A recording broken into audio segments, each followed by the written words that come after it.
and then we'll come back to how this is affected by virtual coaching. So what are the key roles of a QI coach? You're all coaches. What are you trying to do? Again, you can either type in the chat or put your hand up and speak.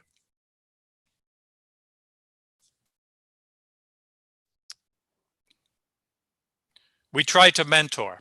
Yeah. And what does that mean? What are you trying to mentor?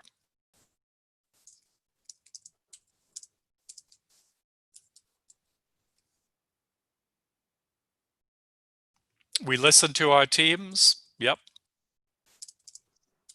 Great.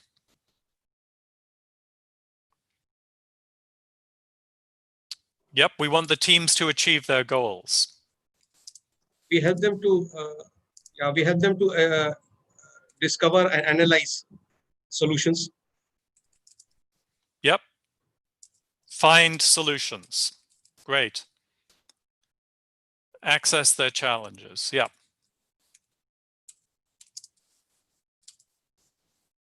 Great. Yeah. And to me, this third one is sort of the key here, right? We listen to people, we try and understand what's going on. And the reason we do that is because we want them to find their own solutions and to build their QI skills so that they can do that independently. Okay. So we're trying to help people build QI skills and deliver better care to their patients. Great. And let's go through what are the principles that we use. What are some of the key principles? And I think we've already listened, people have already listened some, but listening is one. Any other key principles?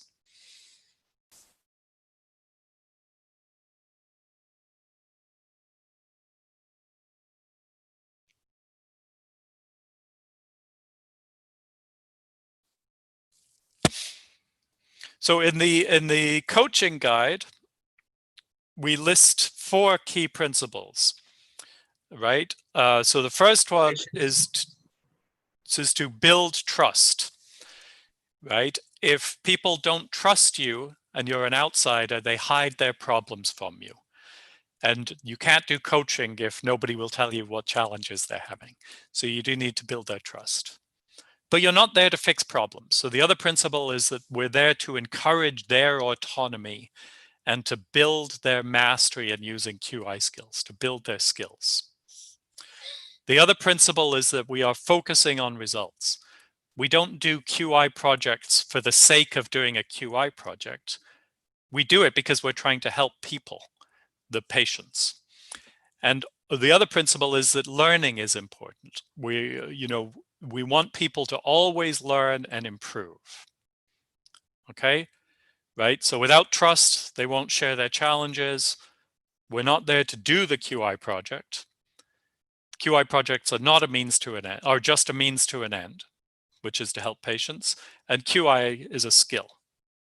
Okay, and these principles are the same with virtual coaching, but maybe they're a little bit different to apply. Okay, and that's what we're going to talk about for the rest of the session. All right, so the first question would be, oh, sorry, these are just some attitudes. The first question would be, what can we do to build skills during what can we do to build trust and relationships during on-site coaching, online coaching, right? We're not there in person. So how do we do this online? Any thoughts? Maybe we can start an informal acquaintance or an informal chat to make everyone comfortable. Yeah, great. Right? And online is a bit, I mean, yeah, online discussions are a bit weird because in some ways they're more formal than in person. And in some ways they're less formal. You know, I could be talking anywhere. I could be wearing pajamas. It could be quite informal, but it does create a barrier as well. So having an informal discussion and who are you? What are you trying to get out of this is a great way of doing it. Yep, so let me just sort of make these notes. start with informal introductions.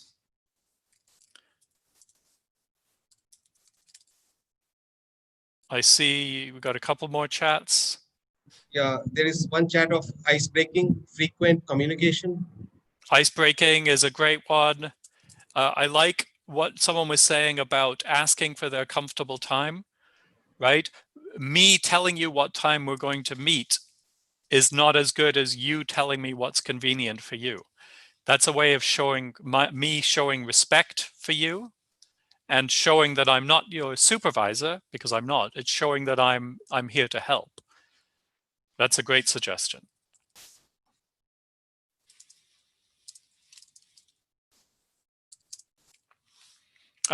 Frequent communication is important. Yep. Yep, asking about using the technology, right? You might probably want to have like a practice session before you do any real QI work. So maybe the first time is really just about using the equipment and the informal introductions. It's sort of lighthearted and you know, before getting right down into it. Yep.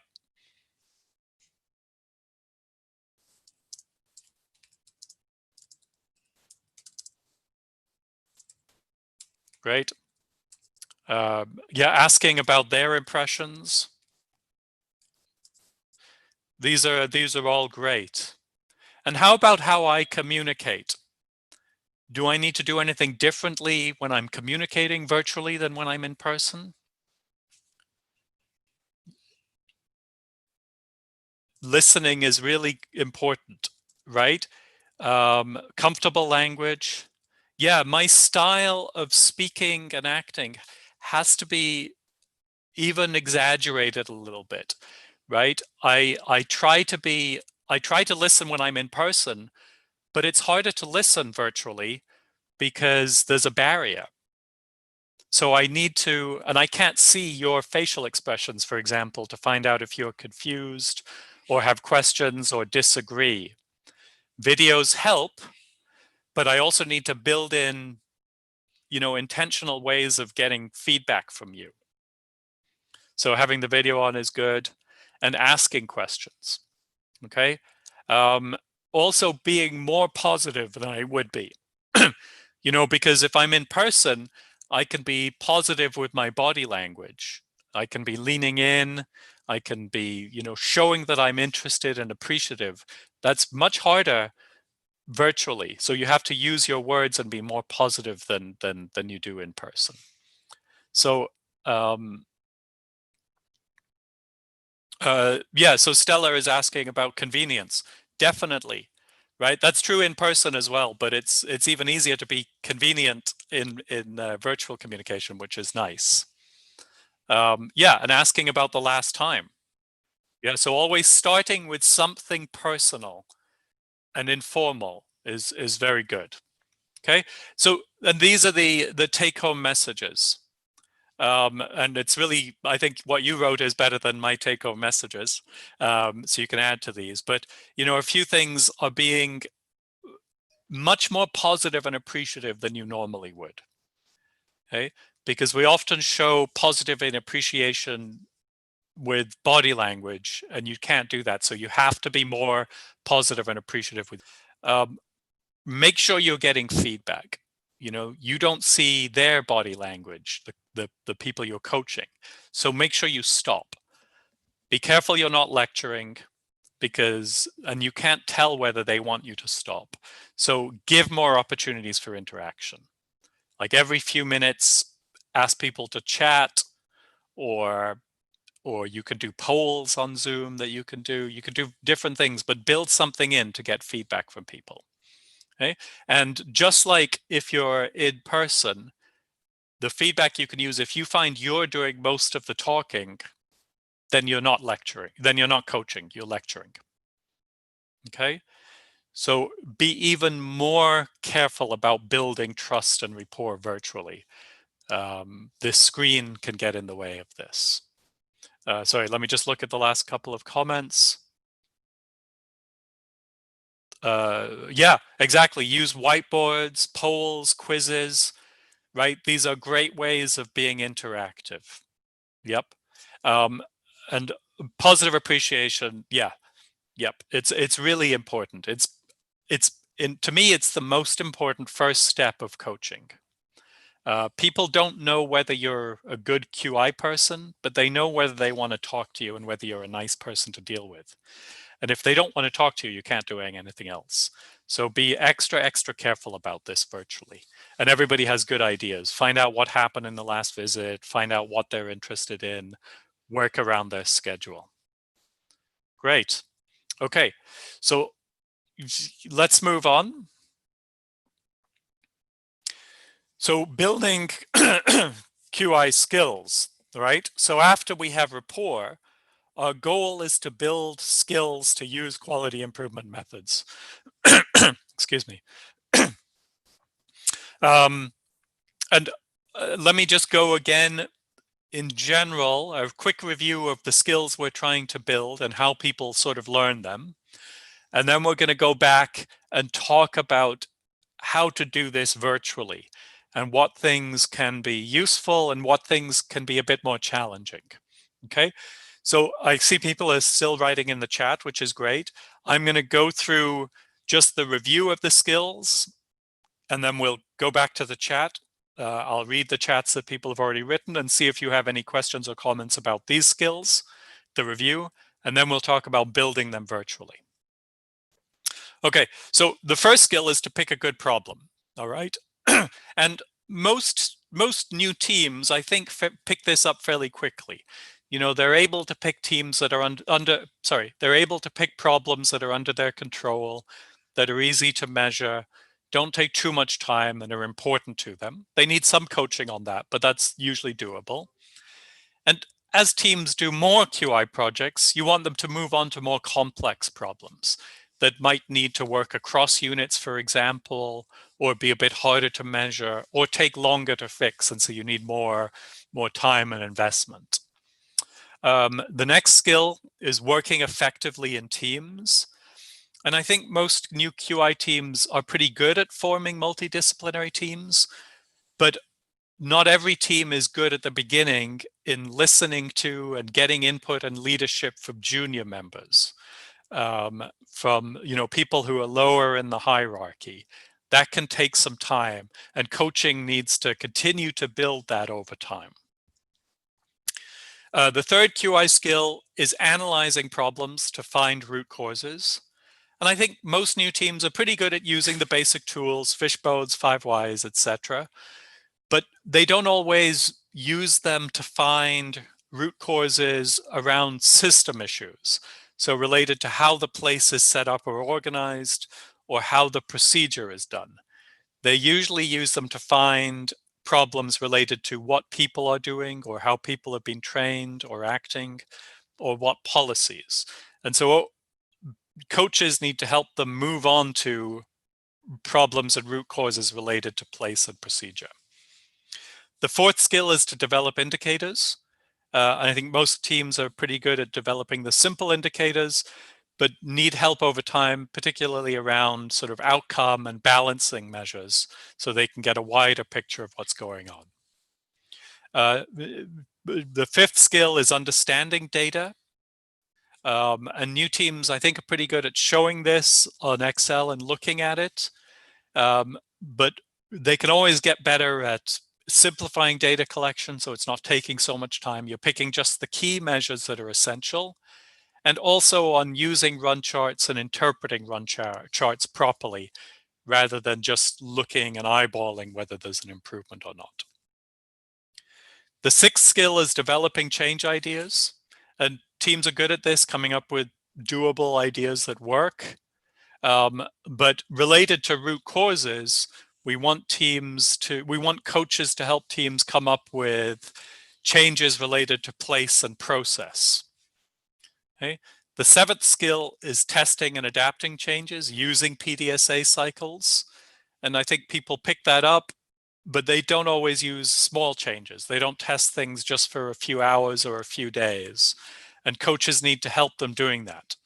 And doing more ambitious changes on a smaller scale to learn whether it's effective. And then as far as sustaining, I think teams are usually pretty good at like developing standard operating procedures, but don't always change systems, and coaches need to help them on that. So let me just stop here and go through the chats that we've got. Let me just look at these quickly. Meetings should not be lengthy. Yeah, that's one related to rapport, very important. We bring our context and our standards for comparison. Yeah, right. We are there to help them understand their local context. That's really important. And that's both a skill and a rapport part. Standing up and speaking helps to change our, yeah, that's a great way, right? If you're finding you're speaking too quietly, moving can be a good way of doing that. That's a very practical tip. Getting a photo, screenshot, great ideas. Yep, very good. Smaller units have better cohesive. Yeah, it's true. This is true. Helping form the team is an important skill, and that's going to be one of the skills we're talking about. Great. So that's just a quick review, a reminder of the things that we know, right? So when we're coaching, we're trying to build these skills, okay? And we're trying to help people move on to the sort of more advanced. Yeah, so in some places, the data collection is a challenge. Yeah. Okay, so let's go through these with virtual methods. Okay.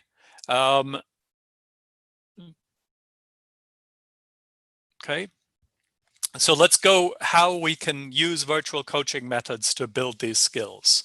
Okay, and I sort of am a fan of two different methods. One would be virtual, video coaching like this on Zoom or something else. And I do think video is better than a phone call, for example, but phone calls are okay too if you don't have that capacity. And then the other one is like a WhatsApp group where you can keep in touch with people between this sort of regular, more structured coaching event, which is online. Okay, and we're going to talk about both of these. And again, this is interactive. I'd like your impression about what's going on. So we're going to go through each of the skills, and let's talk about, what would be some good or bad things about prioritizing problems and choosing different aims. Okay, and to me, I didn't write anything here because I'm not sure that this really differs. I think this is pretty much the same as in-person coaching. I don't think that video or anything really changes it that much. Any different opinions on this?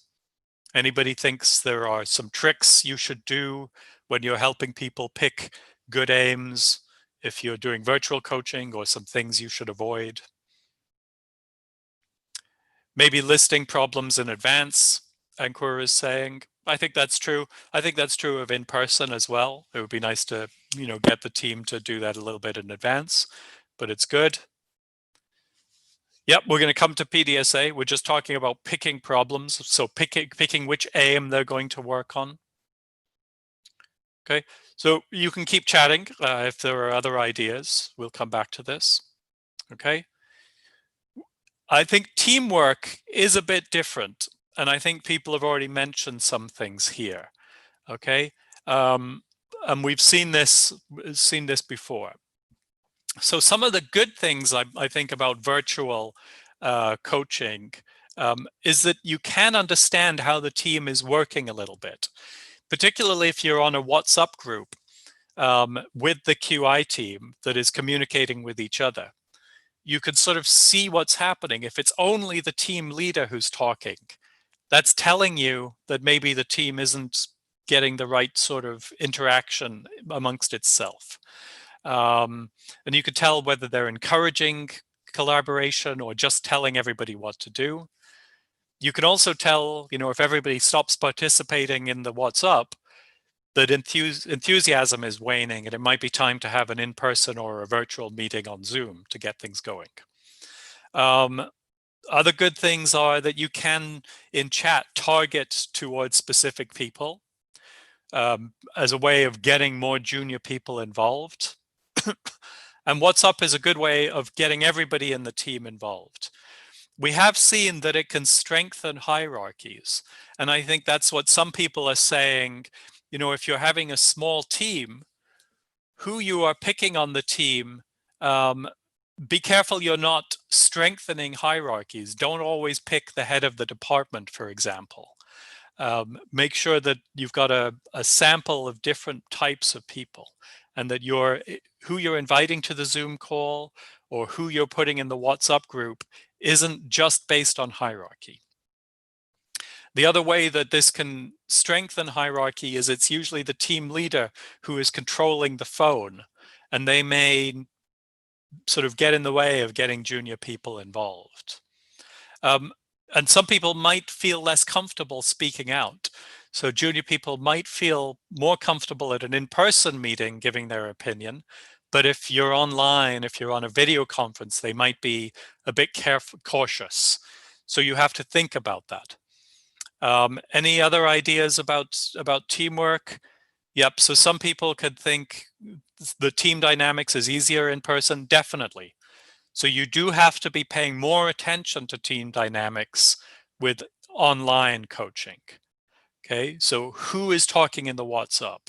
Who is controlling the chat or the speaker of the computer?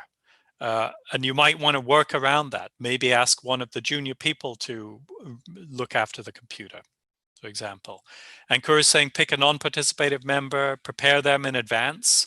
That's a great way. You could talk to them individually and help them prepare. Okay. Secret ballots, great idea. You can do polls very easily on Zoom. That's a great way of getting feedback that you could not do in person as easily. That's an excellent suggestion. Okay, so these are all great. More efforts to make silent workers share their ideas. Yes, pay attention to who's not participating. Using a flip chart is a good way of encouraging group dynamics. Great. Yep, these are all good ideas. Sorry, I'm just looking at these. Yep. Okay, great. So let's move on to the next skill. Analyzing root causes to find problems. So let me go through my thoughts and then we'll come back to the group's thoughts. Okay. So on WhatsApp, you could see progress in using analysis tools. So for example, a team might leave the coaching meeting on Zoom and plan to do a flowchart. And you could see what that looks like online without having on WhatsApp without having to wait a few weeks before your next call. So that's effective and useful. You could do video walkthroughs. For example, if you want to construct a flowchart of how babies move from the labor room to the NICU, you could walk as a team on Zoom and take the video with you.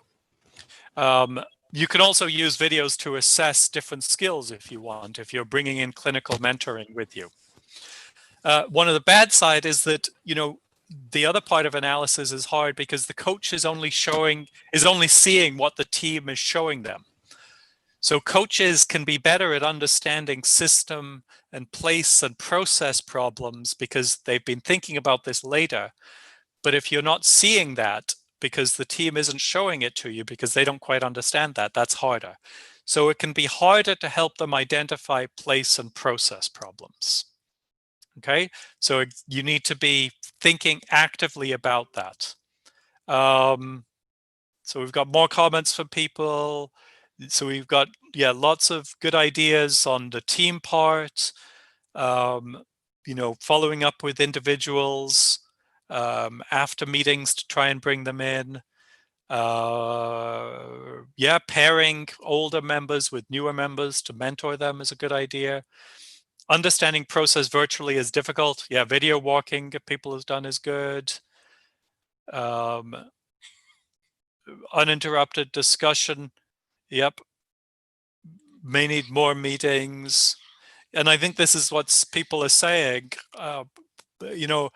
When you're going in person, you need to sort of spend some time there because your traveling costs are a problem. If you're doing it virtually, it's much easier. So you could have more shorter meetings, which can be really good for helping people learn the skills at the beginning. Yeah. Any other thoughts about helping people analyze problems? Any other barriers that people see, or any tricks that you've tried that make it easier? No. Okay. So we'll move on. Developing indicators. I think this is pretty much the same, but I do think that you can give feedback quickly. If they're picking indicators after coaching visits, you want to make sure that they don't pick indicators which are really going to be hard to collect or not that meaningful. So giving feedback quickly is good. Yeah, WhatsApp groups lose steam. It's a great point. And I think when you see that happening, that's when you should have a Zoom meeting, for example, to try and keep the focus and move on to the QI work again. Kedar is talking about brainstorming. Yeah, and I think, if you combine that with polling or whiteboard, it can be a good way of getting feedback from people. Any other thoughts about developing indicators, things that are good virtually or challenges virtually? No, I think that one is not that different. Okay. Visual representation. Yep, great. And this is the next point, understanding the data. Okay. You can help with regular review of data, which is nice. And you can do this visually, right? So the whole WhatsApp group can see a time series chart, for example, which is nice. And you can keep everybody up to date. I think one of the challenges is that if you're encouraging teams to be putting data into WhatsApp, you can be sort of sending the message that data is there for reporting rather than analyzing. So you do want to be careful about this. Analyzing is difficult. Analyzing problems. Yeah, right. Surrender is a great point. This is one of the biggest challenges with new QI teams, that most of the input is coming from the senior people, and they don't understand the actual place and process barriers, and nobody can contradict them. So this getting the team to function takes time. And even over virtually, it's even a little bit harder. But I think what people were talking about, prepping more junior people, following up with them afterwards, doing polls, so it's anonymous when people are giving their feedback, are great. Yeah. And people are talking a lot about team building, which is exactly right. These other QI skills, the fishbone, the flowcharts, you can't really do properly if your team isn't working, because you're just going to get the ideas from the senior people who don't understand all of the problems. And it does take time. Yeah, as Sushil is talking about. And I think, again, what people are saying, spend some time on talking about introductions and so on, so everybody gets comfortable. Okay. Amal is talking about real-time data. Yep, it can be very useful for a coach to know what's happening, in between visits, and getting some quick data. Yep, great understanding. So we'll move on. So developing change ideas. Yeah, because what we've already talked about, because of some of the team issues, because of some of the challenges with identifying place and procedure issues, it can be harder to get changes related to those.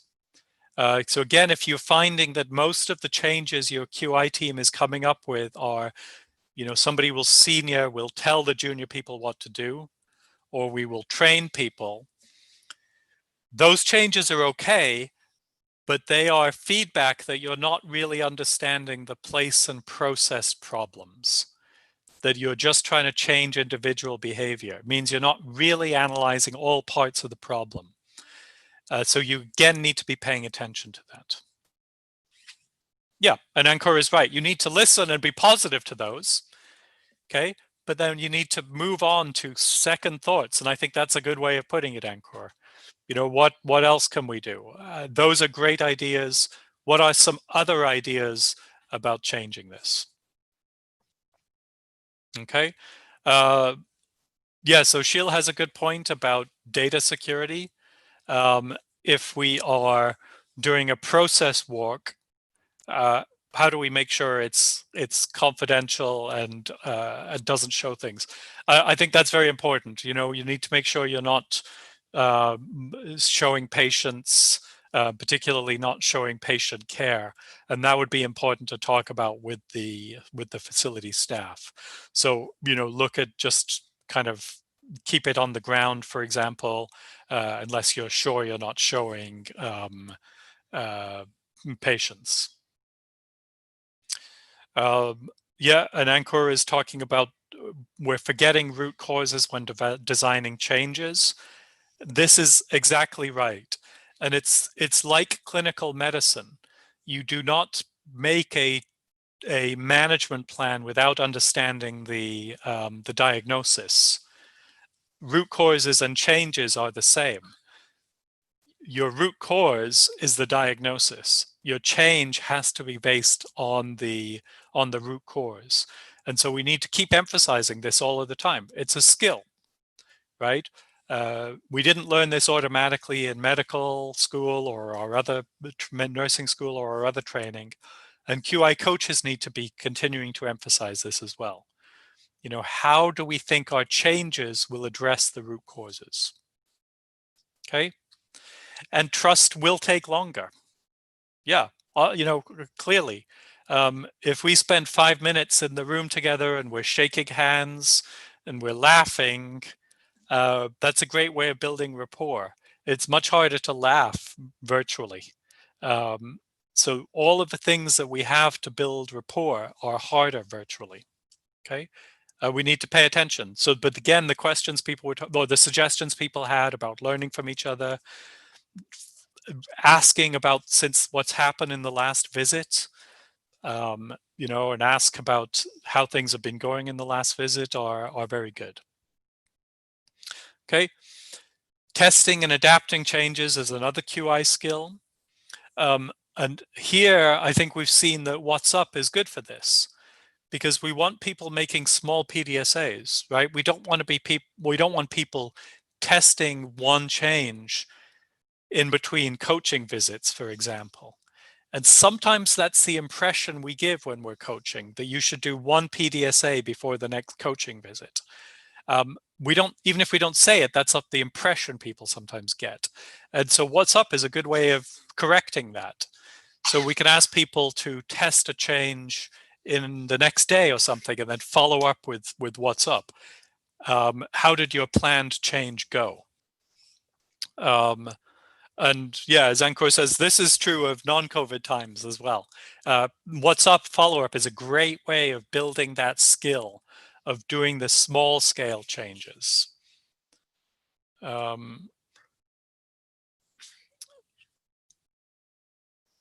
Yeah, sorry, I'm just looking at Stella's comment, time consuming. Yeah, finding out what happened with the change. What did you study and what did you learn? So this is an advantage, I think, in virtual coaching, right? The regular feedback and the frequent feedback that you can do with What's Up or virtually is great. Because if you're visiting in person, you've got all of the travel time and you make a longer visit, maybe a couple of hours or something. So one coaching visit in person will often take, you know, half a day or a bit more.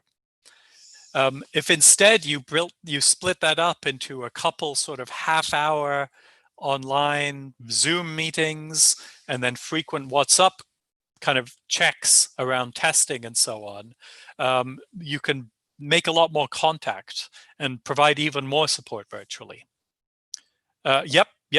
And Sureka is great. You have. I'm. Please keep emphasizing that, right? WhatsApp groups don't kind of just automatically keep going. The coach needs to sort of help a little bit, and when people stop talking, come back to a Zoom meeting to try and get some more energy back into them. Yep. Ashish is talking about adopting the change. Oh, yeah, and that's a skill. That's one of the skills we want teams to work on. Not just making changes because they're based on a higher authority. At the beginning, you have to do that, right? That's just so the way medical hierarchy. Sorry, my kids are talking in the back. Um, um, but over time, you do want to be building this teamwork so you can do a bit less of that. Anchor is a great idea. Put reminders. Yeah. If you haven't heard, if you want to check up on how a PDSA is working, put a reminder on that because it's a lot to keep in your mind all of the time. Okay. And then sustaining improvement.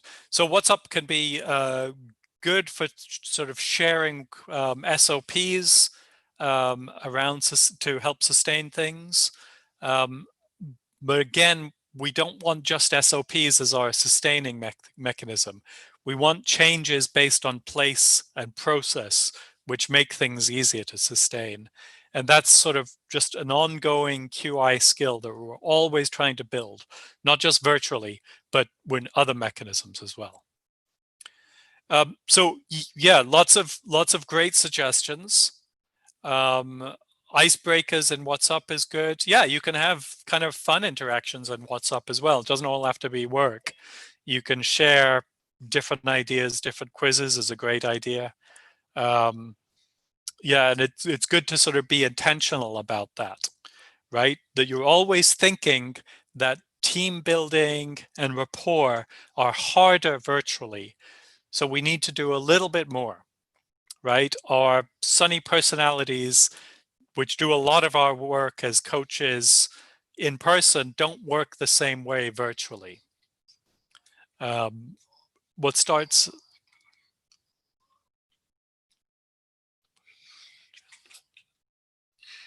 Yeah, so yeah, we want to focus on the problems that the teams are most invested in. So take home messages.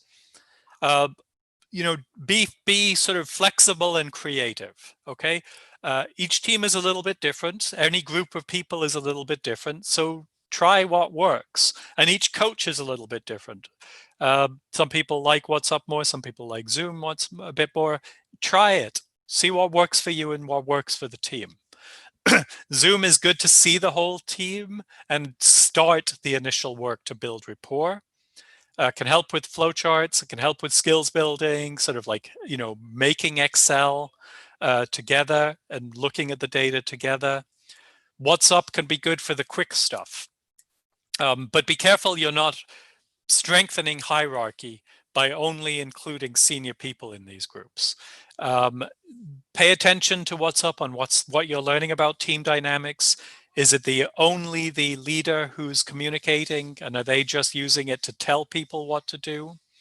It can be great for supporting small changes and small PDSAs, and for understanding when you have a problem with motivation and need another Zoom meeting. Okay, so let me just go through these take-home messages again. First take-home message is, your first impression is important. It's a bit harder to have a good first impression virtually. So pay attention to that. Be good with whatever platform you're using. Don't do what I did today. Okay? Don't start on mute. Make sure you have the right presentation up. Don't mumble and just talk too much at the beginning. Okay, so be prepared, go a bit slower, be a bit more energetic than you would be normally. 2, you have to pay more attention to building trust and rapport. It's the critical QI, it's the critical coaching skill in person, but it's harder virtually. So be much more positive than you usually would be. Okay. And make sure you're always getting feedback, right? Ask for people to talk on the chat.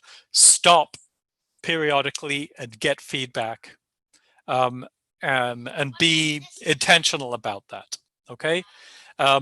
And if you're, the feedback you can use, if you're doing most of the talking, you're not coaching. Okay. And then 3, use these different approaches. You're, by not doing in-person coaching, you're saving a lot of time. So you can be a bit more flexible.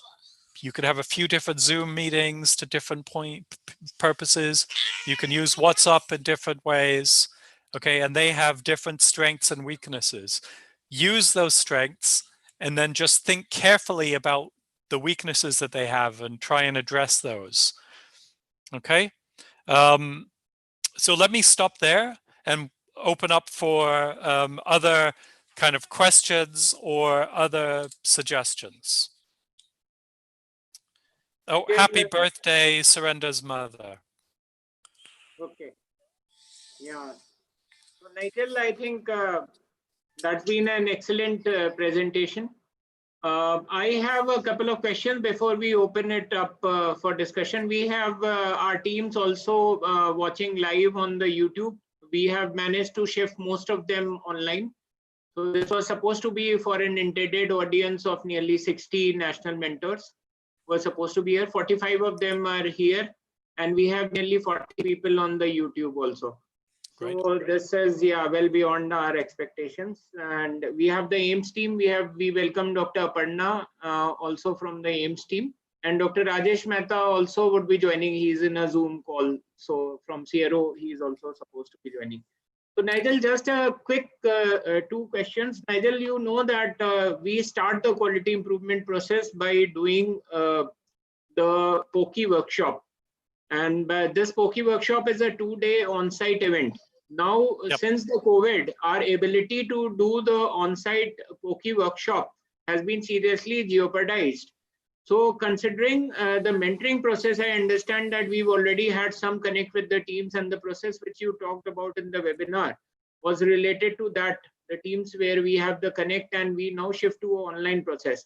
But suppose we want to start de novo, Nigel, I want to do a workshop in Aurangabad or maybe in Pune, and I want to run a virtual workshop. So any suggestions or any guidance notes for that? How to run a POKI workshop online? What should be the methodology, and should it be 2 days? Should it be multiple sessions? How could we do it?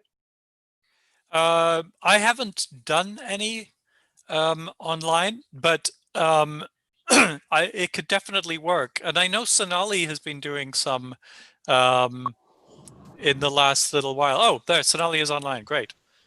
How has it gone, Sonali? Yeah, it was good. I think catering the examples to what is of interest right now, which seems to be IPC and triage and screening flow, that would help garner more interest. So we may need to change the examples in the slides and in the sessions. But I think all that was discussed just now so far also applies to a workshop. It did take us longer. So we did 3 hours every day for 5 days. And so it was Monday to Friday, Monday to Friday. Prior to the start, on the previous Friday, we actually did an extra session to familiarize everybody with the online platform and also to go through the agenda and other housekeeping things. That was a 1-hour session, which really benefited us. And just like Nigel was doing, every time somebody spoke, somebody messaged, we acknowledged them by name. So we had very good interactive participation on chat. So if I would ask something, I would get at least 10 replies on chat. So it was really good. We used a lot of polls in between, etc. So we have to think of it as not just teaching QI, but also teaching use of Zoom. And about half of our participants were using Zoom for the first time. So it was quite good. Having multiple hosts is important in case you drop off. So you need at least 2 people with a paid account. That helps. Yeah, hopefully we'll consolidate all that we learned from that workshop and we can share it more properly. Surely, I think those are excellent suggestions because that's probably the way forward for the next 1 year. Yeah. And very important is that another small query, both addressed to you as well as to Nigel, and that is that what about the workbook based experience? So in these 3 hours, were they like going through the workbook, and how were you facilitating the workbook based answers? Was it a focus group discussion or a group work like we do the POKI workbook? So had you digitized that workbook, or you had mailed them the to print it and then use it in their setups? How did you go about doing the workbook? So for the online workbook, we already have the virtual platform. So we just told them to do it on their own. For the live sessions, we just did PowerPoints with IPC examples and developing their own projects. So it would vary depending on how the facilitators want to do it. And you could also work through the workbook. They would just need the facilitator's manual. It's about 20 pages. That can be tried. We didn't do that because there was more interest for IPC. So it really depends on what the audience is. Did you use the online platform of WHO Collaborating Center? AIMS? Yeah, the workbook.poki. But that's not the main, the third edition is out right now. So suppose someone Yeah, wants to so do we it, just use what we have. Yeah, yeah, so we'll have to probably digitize that content. yeah, that would help. Yeah. Great. So I think the national mentors are here. We would probably have to start thinking about digitizing the content and also thinking about the online mentoring of online workshop shift of the methodology to the POKI. Another very important question for Nigel, and before I open it to other people, and this is my last question, I will be talking the least after that. And this is a question, Nigel, we have our partner, Dr. Anuradha from CAHO. Dr. Anuradha is a joint secretary. She also happens to be a national mentor with NQCN, and both the organizations are very close to doing a MOU and working towards for quality improvement in India, and they've got a Sri Lanka chapter also. So we were talking the other day about communication skills. Now, Nigel, you know that the online mentoring process and the on-site mentoring process. So what is the difference in the communication skills? And do we require better communication skills or maybe lesser communication skills than would be required in a on-site process? Any comments on that? Well, I mean, my opinion is they have to be very good for both. I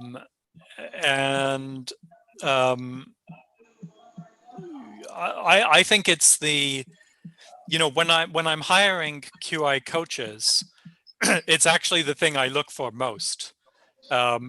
People who are, good communicators who seem to like to work with people. Because it's easy to go to a facility as an outsider and act like you're the boss and tell people what to do, but that's not what we want. So and some people like that role, and I don't think those people are great for coaching. So yeah, communication skills are critical. Building rapport, being useful, getting the group involved, getting them to talk, it's absolutely critical. I do think that communication online is a bit different. Okay, I think it's a little bit trickier because all of these sort of body language things and human interaction things are not there. So you do have to be more intentional online. I speak more slowly. I do more hand gestures because I can't, do proper body language. I am much more positive online than I am in person. I try to be positive in person as well, but I'm positive in not just my words in when I'm in person, and I don't have that when I'm online. So I think that that's something you just have to keep practicing. Be a little bit less formal, because this screen is an extra level of formality that we have that's not there in person. So a little less formal.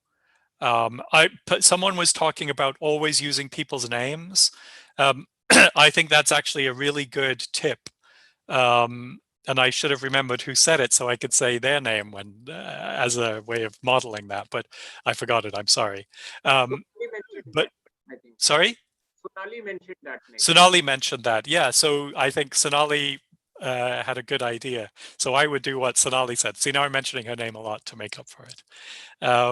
Right? Just to be more personal. Nigel, you've been doing that already. I don't think you noticed it. Maybe you just Oh. do it spontaneously. Yeah. Oh, thank you, Sonali. I'm glad you told me that, Sonali. Now I'm exaggerating a little bit, right? But you just have to try and bring in some human interaction. It's however works for you, right? Everybody's personality is a bit different. And some people are better at it than others. It's not natural for me. I have to be a bit more thoughtful than a lot of other people do.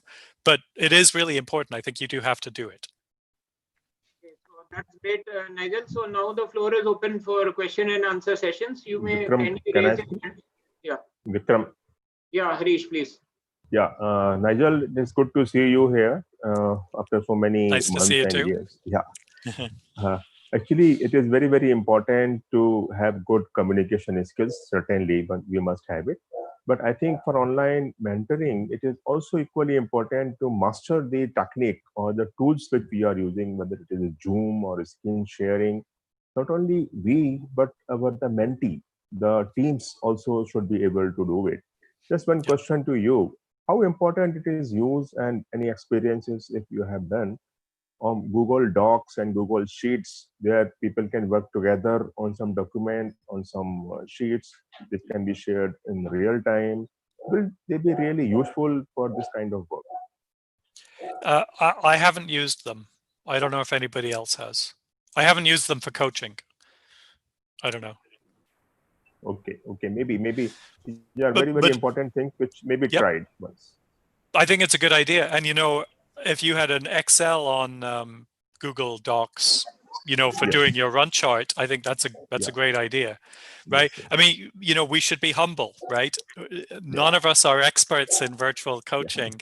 Yes. Try it out. Our skill level is very low, and our use of all of the available tools is not where it needs to be. So that's a great suggestion. Let's keep.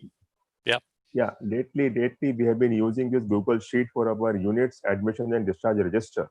So some data entry operator keeps entering that, and I can see it from my computer, from my home or from my office. So this is one thing which we can do it for teams also. It's a great idea. Thank you. Yeah.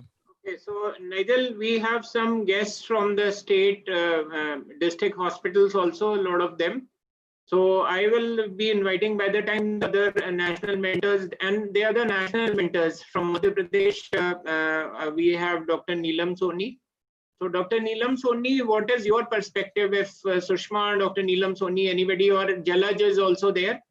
So if you people can tell us, what is your perspective? Like suppose you are working in the district hospital and suppose in the COVID times, the national mentoring process is happening, where we are doing the online mentoring from the central place like AIMS or NQCN mentors are doing it.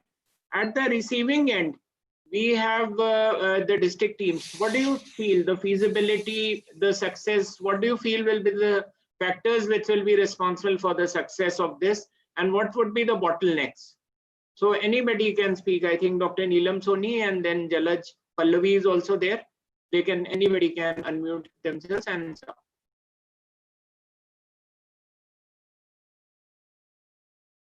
So Dr. Neelam or Jalaj or Pallavi or anybody from state, Arif, Soma Jita is also there. Okay, so by the time I think these teams, we have Aparna Sharma from AIMS. So Aparna, any comments on the process and what's your experience? Anything you would put forth to the teams? You have good experience in leading the process at the national level. Yeah, hi everybody, and hi Nigel. Nice seeing you after Hey, a long Aparna. time. Yeah, nice to see you too. Hi. Yeah, and great talk. I think something that we really needed to listen to after a long time. And so when we are talking about this, I think there are two things that we are really talking about today. One is online mentoring as such, as a follow-up to the on-site mentoring, and tips and tricks on how to maintain that. And a whole new ball game which has come in is because of the COVID. So I think even those two being different have somehow become amalgamated together. So from the past experience, what has really been happening is, from over the last 1 year, we have been first focusing on how to follow up with the online mentoring after an on-site mentoring.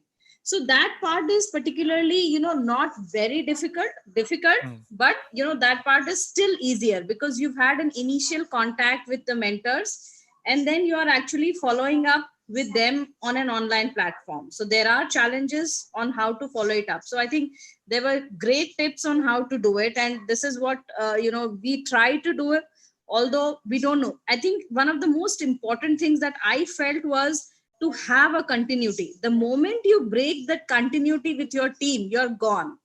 So I think that was one of the biggest thing that I felt, that whether it's a WhatsApp, so even if you are not able to connect on Zoom too often, just keep a message in the WhatsApp that, okay, what's happening, we are worried, we are concerned about you and your team. So I think that was one of the things that is happening.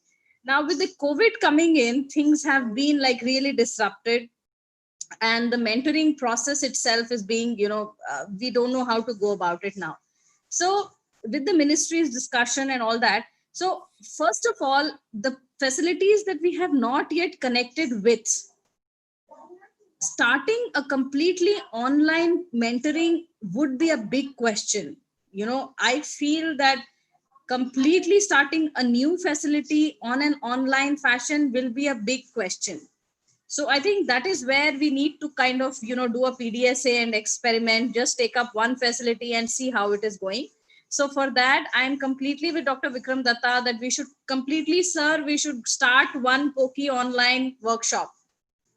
Just start with 30 to 40 participants, not have too many people, and we should totally have Nigel and Sonali on board and Ankur on board, and do one workshop, online workshop, to see how it goes and how we are able to follow it up. So I think that's first thing as mentors that we should start within the next 1 month, have one Poki online workshop and see, because that's our basic step to mentoring and taking it forward. So this is a few things, and I'm really happy I attended today because this really gives me an impetus to do this thing and take it forward. And I'm really happy that a lot of mentors from our team have joined, and I hope these suggestions will go a long way. So lots to do more. And I just got reminded of something. My kids principal, Dr. Mrs. Aditi Mishra, she's a school principal. She said that the teachers who are not able to adapt to the technology in the present times will become irrelevant. Now, if the teachers, after years of training in BEd, Bachelors of Education, become irrelevant because they cannot adapt to technology, then definitely mentors who cannot adapt to technology will become irrelevant. So I think technology is something that is here to stay, and we are here to, we have to adopt the technology, and whatever we are doing on site has to be done online. So we have to, really change. So I think these are some of the things that I've really felt. Thank you so much, Aparna. Thanks, for your Aparna. insights. Yeah.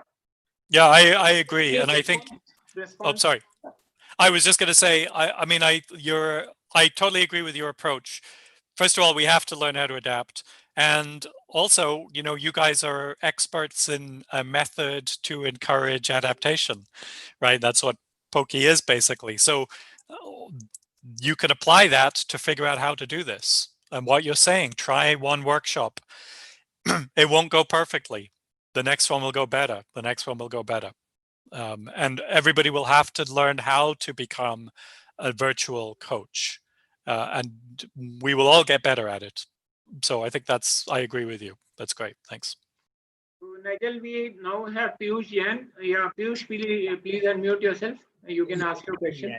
Hi, Nigel. Hi, Vikram. Yeah, just Piyush. one point regarding this digital platforms and all. Now with the Zoom being banned in India somehow, and this, although this is the best platform right now, we need to shift to basically we all have to be on the same platform. We'll have to sit together and decide as to which platform we should shift to.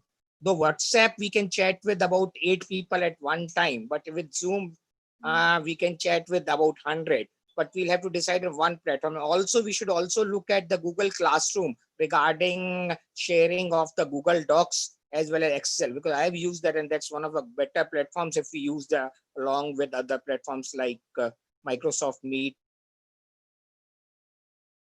Okay, so yeah.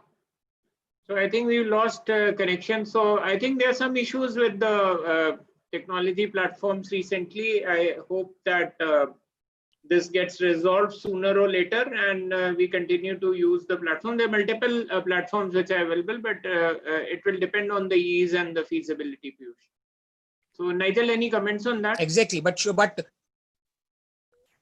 yeah. So I think Piyush, you are losing your audio, so we could have Nigel responding to any alternative platforms which you have any experience, Nigel, internationally of using them. I like Zoom. That's the one I use the Yes, most. Nigel, I that mean, is I've the done best. it with Skype, but it's not great. I don't, whatever works for you, but Zoom works for me. Nigel, I understand Zoom is the best, but probably that Zoom is now banned in India. The problem is we cannot use Zoom here right now. So we have to shift to a different platform. And ideally, that should be the same for everyone. So what do you suggest? Yeah, I don't have any experience with other ones. I've used Skype, Okay. and it's a bit tricky. I'm not sure. Sorry, you'd have to try Not some different sure a ones. ban has been announced yet. So let's wait on this. Let's be optimistic. It doesn't figure in the list. So I think It does. I agree. scope, I agree. The think, ban is not yet there. no, so let's not, it's beyond the scope of today's discussion, but Piyush, your point is Okay. well taken. Okay, so now it's open for discussions. A couple of quick questions before we end. I think it's been 9:15 already, and Nigel also has to start his day. So could we have somebody from the state team speaking up? I wonder if we have any other state or any other NMG member who has any other. I think Vikram, Dr. Kedar wanted some discussion, I think. Yeah, Dr. Kedar, please come in.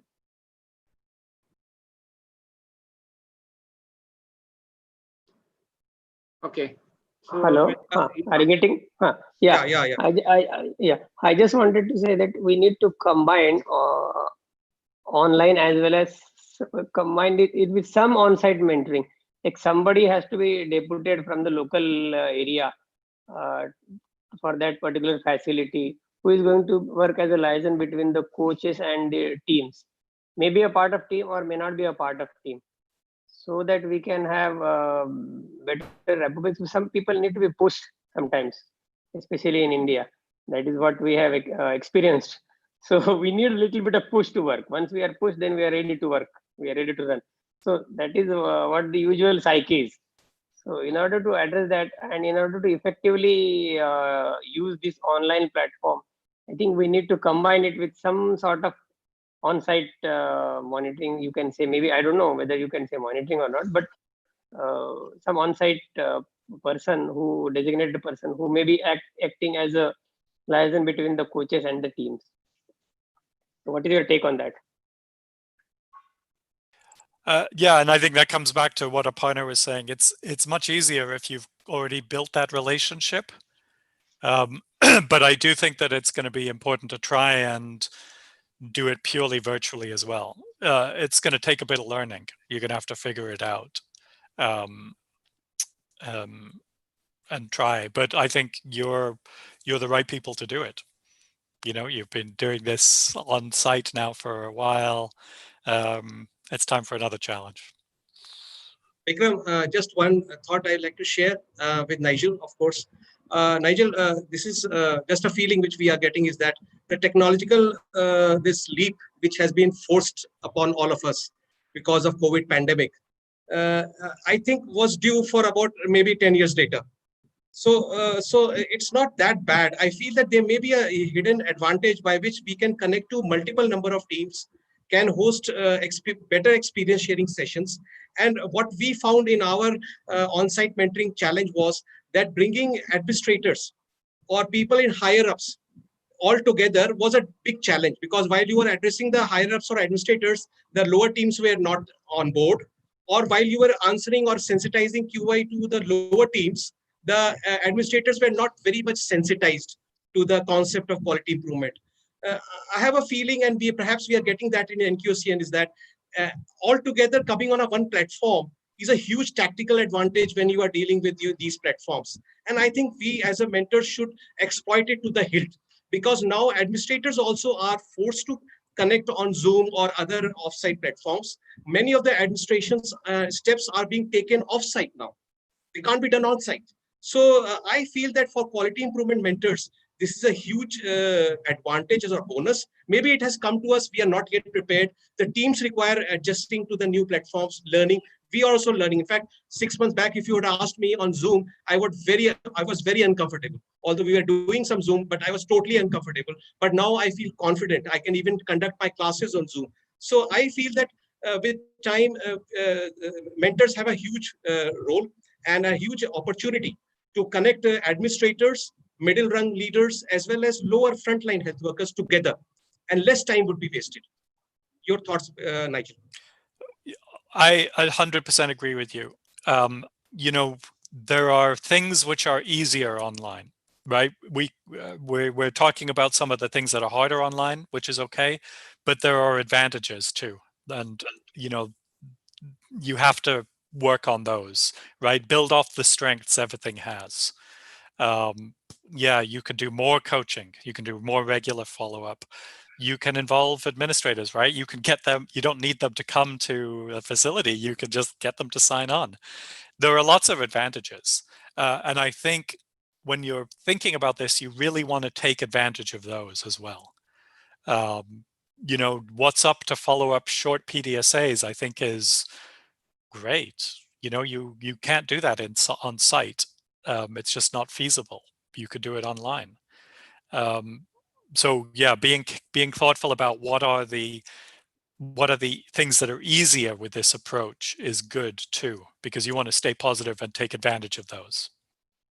Yeah. Okay, Nigel, thank you so much. One last thought process. Nigel, we are diversifying into conducting clinical mentorings also online. So till so far, we've been talking about the quality improvement process, but you know that one of the important roles for the national mentoring group for Lakshya is that we have to embed little bit of clinical mentorings also into our role. And some of our teams have already started doing the clinical mentorings. Now, your quick takes on the effectiveness of online tools in conducting clinical mentoring sessions, which are not webinars. You know, webinars are theoretical sessions, clinical mentoring sessions like maybe showing on a skills lab, in a skills lab session, which is an interactive session at that point of time. So this is the first part of the question. So you reply or your thoughts on that, and then there's another short one before we end. Sure. So I haven't done it, but I think some of the principles would be the same, right? You still have to be credible.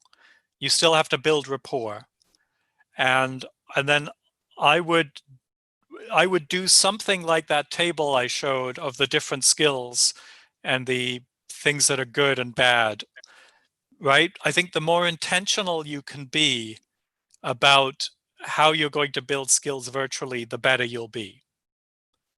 And I think it would depend on the skills that you're trying to do. You know, if it's a physical skill, what's up is useless, right? But Zoom could be helpful. You can demo it. They can demo it. It could be quite similar. But I think making something like a table about what are the skills you're going to do, and then what you think would be easy and difficult, and then sort of working around that, and then getting feedback, you know, from the participants as well would be useful. And yeah. The second innovation, which also some of our teams are planning, is the virtual round, you know, the rounds of the ANC wards or the PNC wards or the SNCUs, where the mentor just walks through virtually. So any tips for that? Because these are certain innovations which we as a team would be planning in over the coming year. And these are some key ideas which we have, which we will be taking it. So any ideas on that or any guidance notes for us? So this would be virtual rounds. So as a mentor. Yeah, as a mentor. So as a QI mentor, as well as a clinical mentor, any clinical decision making, as well as any QI points, which is like a morning round, when we visit a facility, we take a quick round. So that it's like a process walk or something, but that is done virtually. Yeah, I mean, not exactly a process, because a process walk is only for one process. But yeah, no, you're doing clinical rounds. Clinical round. Clinical round I haven't thought about it. I mean, I guess it would be good to do one and see. That's a small PDSA and learn from it. And do you think I would think. FaceTime sorry? or the Zoom? Would it be in the FaceTime or in the Zoom or in the WhatsApp video? I don't know. Because we have try. to be mobile. I'm just thinking, like, what would be. I mean, WhatsApp might be good because you might want to sometimes like take a picture of, the temperature chart or something. I don't know. I would try it. Try it one day and see. Yep. Try it for 3 patients and see. Maybe you would want like a list of the patients ahead of time, so you know what you're sort of focusing on. I don't know. Try it for 3 patients. That would be my suggestion. And that'll be way more useful than my guesses at this point. Yeah. So thank you so much, Nigel. So I think we had a great session today with the extensive representation from all the national and the state teams, including the YouTube direct links also. And the video will be up on the YouTube channel for others to watch also. And these links have been shared. Unfortunately, Rajesh Mehta sir could not join because he is already in a Zoom call with WHO headquarters. But we have other mentors from various states, both AIMS and NQCN. Thank you for taking time out. And I think we would be very happy to reconnect with you. Any other queries, if there are any questions, we would be posting it for an email reply, and hope that you will continue to guide the national teams. And like I said, our heartfelt gratitude, Nigel, to you, USAID, Assist, erstwhile, as well as the URC for planting the seed of quality improvement in India. And also, for the genesis of NQCN is entirely the efforts of the URC team in India, which led to the formation of NQCN. And I think all my national mentors are here. So they all echo the same facts, and we've been a very vibrant community in trying to make the change. And in these challenging times, your tips are going to be paving the way for a successful outcome for all of them. So Sushil, would you like to say anything before we give the last word to Nigel and end? So I thank you everyone, and Vikram echoed our thoughts. Nigel, we are really grateful to you and your team's efforts, which has ignited the spark, and we hope to continue it and create more champions. Thanks. Okay, so Nigel, any last words, any last messages for the teams or the mentors? Yeah, no last messages. It was a pleasure, as always, to talk to you all. I'm always full of admiration for the great work you're doing. I think it's amazing. Yeah, thanks for all of the feedback. I learned a lot today from all of the practical stuff people were saying. That was very useful. I wish I had done that before. My presentation would have been better. But anyway, that's the point. But it was great. So thank you very much. So we had a great presentation, Nigel. Thank you so much. You have a great day ahead. And it was a very difficult topic. Yeah. Yeah. Should we take a photo? Yeah, sure. Why not? So whoever is comfortable, please turn on your videos. Yeah. Okay. Yeah, I think we can have a screenshot of that. Who can we have disabled my video. All of you who are whoever is comfortable. So that's the first. Dr. Harish is not available on video. Just a moment. Maybe Vikram has disabled it. I don't know how to do it. No, Dr. Pimde, you are looking beautiful. Now Okay. it is good, yes. So who's taking it? I'm taking it. Everybody can take it. There's nothing to stop you. We are not that tech savvy. Sonali, you take it, and you can go to. I am taking you it. can open. Great. So you can On open the mobile, but tool. You can on the mobile you can just take a photo, and on the laptop you can, if you have Windows, there's something called a snipping tool with which you can. Okay, everybody has to smile now, so please smile. Cheese. And I am clicking it. Your video's off, Sonali. Kedar has the best smile. Yeah. Hello. Sonali, your video is off. Oh, is it? Yeah. You're soft. One That doesn't second. seem fair. One second. Okay, it's on now. Okay, I'll take another one. And when you're taking screenshots, just remember that sometimes there are two screens of videos. So, okay, people did not smile, so I'll have to discard that. No, okay. Okay, everybody smile again. Cheese. Okay. Taking one. You'll have to give me a second. Have one more. Because it takes time to type the file name and then take a new one. 1 second. And now I'm taking the second screen, and somehow, okay, everybody please smile again. Cheese. Okay. You have a 50-50 chance of coming in one screenshot. Okay, so that's done. Thank you all. Thanks, Sonali, for again. Sonali can tweet it. Something new. Sonali is our initiator in technology. Yeah. There you go. It's good. Sonali, you can tweet it. You have a big following on the Twitter. Yeah, whoever's on Hello. Twitter, please share your handles. We'll follow you all. Yeah.